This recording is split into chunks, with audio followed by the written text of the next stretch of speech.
कड़वी बहू, एक पारिवारिक कहानी। कावेरी जी बहुत ही इज्जतदार और सरल स्वभाव की औरत थी।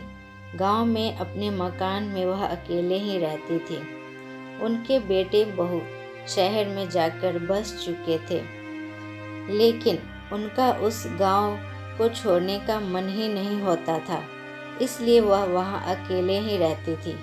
पति की मृत्यु के बाद सबने उन्हें बहुत समझाया कि वह बेटे बहू के साथ शहर चलकर रहे, लेकिन उन्होंने किसी की एक न मानी। गांव में इतने साल रहने के बाद एक अजीब सा रिश्ता जो बन गया था उस गांव से, वह रोज मंदिर जाती थी। रोजाना की तरह एक दिन वह मंदिर जाकर आ रही थी तो संतुलन बिगड़ने की वजह से वह गिर पड़ी। गांव वालों ने उन्हें उठाया, पानी पिलाया और समझाया कि अब इस उम्र में अकेले रहना ठीक नहीं है। कावेरी जी के 3 बेटे थे और तीनों शहर में बसे हुए थे। उस रात कावेरी जी पूरी रात करवटें बदलती रही और उन्हें भी अब गांव वालों की बात समझ आ गई थी। उन्होंने परिस्थिति को स्वीकारते हुए यह फैसला लिया कि वह शहर चली जाएंगी और अपने बेटे बहू के साथ रहेंगी। उन्होंने बच्चों को फ़ोन करने का मन बना ही लिया।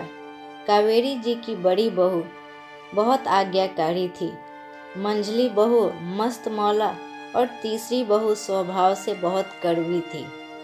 कावेरी जी धार्मिक प्रवृत्ति की थी और कभी भी कोई तीज त्योहार आता तो पहले से ही तीनों बहुओं को बता देती थी। बड़ी बहू और मंझली बहू तो बहुत खुशी खुशी व्रत करती थी, लेकिन छोटी बहू कभी भी उनकी बात नहीं मानती थी और कहती कि आप मुझे फोर्स करके व्रत रखवाकर सारे त्योहार का मजा किरकिरा कर देती हो। कावेरी जी को वह एक आंख नहीं भाती थी और वह हमेशा व्रत जाप करने के लिए कहती रहती थी कि शायद इससे कुछ पाप धुल जाए। दोनों की किसी न किसी बात पर रोज बहस हो ही जाती थी। तो एक दिन कावेरी जी को बहुत गुस्सा आया और उन्होंने कहा, तू क्या सोचती है कि बुढ़ापे में मैं तेरा आसरा लूंगी? मर जाऊंगी पर तेरे पास कभी नहीं आऊंगी।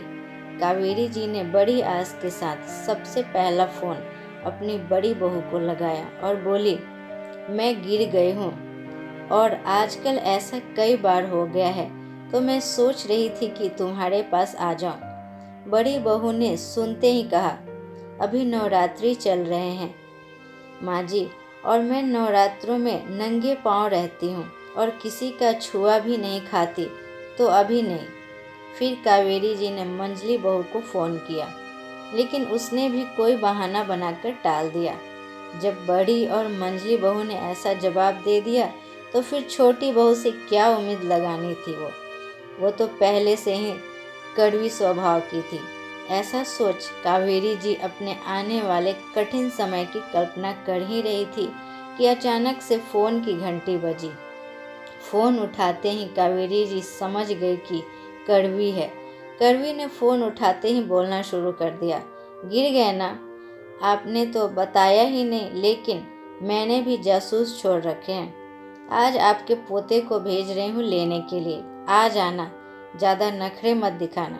कावेरी जी कड़वी की बातें सुनकर हैरान थी और बोली, क्या तुझे मेरी कही बातें याद नहीं है? तू भूल गई कि मैंने तुझे क्या कहा था कि मैं मर जाऊंगी पर तेरे पास नहीं आऊंगी?